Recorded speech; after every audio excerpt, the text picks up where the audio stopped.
And good evening, sports fans. West Indies captain Craig Brathwaite put it simply. It's pretty simple, he said. What we've got to do, we've got to bat a lot better.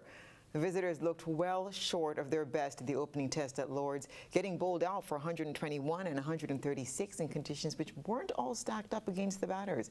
Brathwaite hoped that his batters can, quote-unquote, go on for longer and put a few more runs on the board this time around, which will give them a very versatile bowling attack, something to work with. Brathwaite had scores of 6 and 4 in that opening test, something which hurt the West Indies in conditions foreign to a very inexperienced batting unit.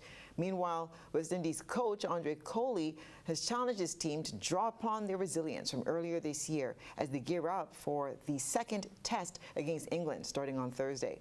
Following a heavy defeat by an innings at Lord's, Coley is urging his players to channel the fighting spirit they displayed in Australia, where they turned their series around with a remarkable victory. In January, the West Indies suffered a crushing 10-wicket defeat in the first test at Adelaide Oval. However, they bounced back dramatically in the second test at the Gabba, thanks to Shamar Joseph's sensational 7-wicket haul in the second innings.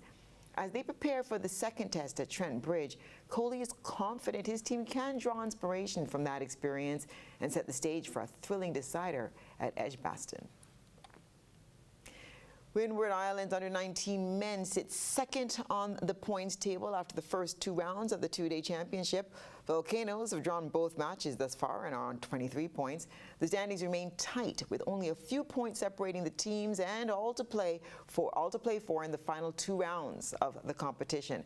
Leewards head the table with 24.5 points. Third place, Trinidad and Tobago are on 21 points, with fourth place Jamaica on 20 points.